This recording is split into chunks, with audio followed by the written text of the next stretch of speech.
How to lower your blood pressure by breathing, part 2. Most common questions. My name is Dr. Story. I've been a chiropractor for over 24 years. I'm going to give you realistic advice based on my experience. Now, there were some questions that people ask when I recommend breathing, and I'm going to go over them right now. These are the most common concerns.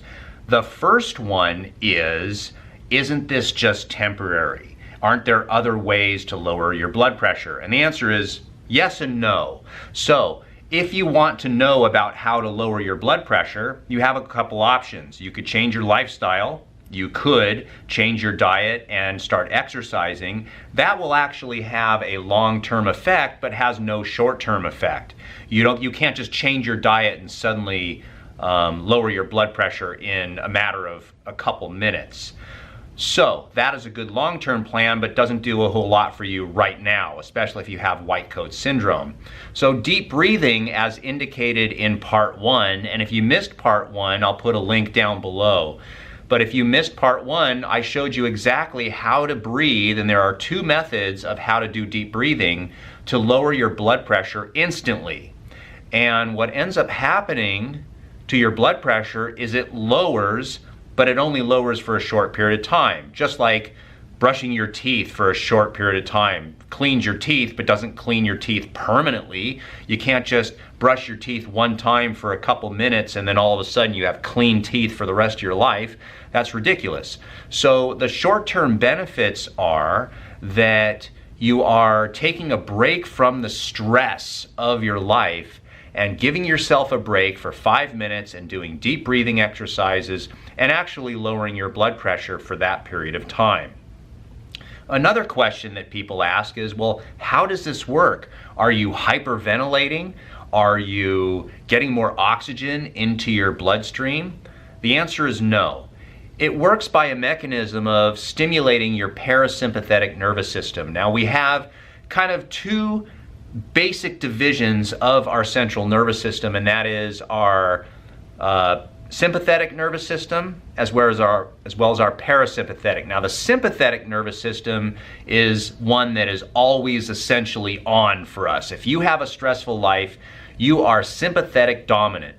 The sympathetic nervous system is kind of that fight or flight syndrome. So what ends up happening when you stimulate the sympathetic nervous system is your eyes will dilate, your heart starts to go higher, your heart rate starts to go higher, your blood pressure goes up, your organ function goes down, and muscles feel very tense, and blood vessels will dilate in the certain muscles so that you can essentially create this fight or flight syndrome. The parasympathetic nervous system will do the exact opposite. Your digestive system will function better, more of your blood flow will go to your organs rather than the peripheral muscles, skeletal muscles. You will be relaxed and you will sleep better. So, by doing your deep breathing exercises as indicated in part 1, guess what? You stimulate your parasympathetic nervous system, which is that quote-unquote rest and digest nervous system. How it affects your blood pressure is it causes a relaxation in your blood vessels because of the nervous system's control over the musculature, the soft musculature in the blood vessels.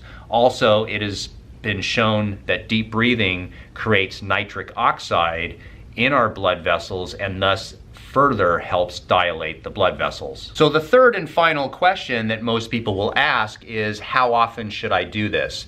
The answer is, in short, every day for the rest of your life.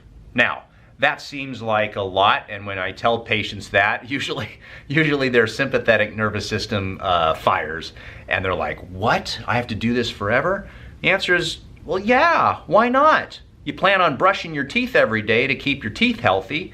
You plan on exercising for the rest of your life to be healthy. You plan on eating healthy for the rest of your life. Why not breathe? Breathing is not overrated. Some people probably should not do the deep breathing, but for the most part, ask your doctor if breathing's right for you. I mean, come on, man. Give yourself a break. We all deserve in our stressful lives a couple minutes a day to just chill out, take some deep breaths, and relax. So if you like this video, give me a thumbs up, subscribe to the channel, hit that bell notification button, because of course we all need more cowbell, but that will allow you to know when my next videos are coming on. So I hope this benefits you. I hope this answers your question, and let me know in the comments section if you have any questions at all.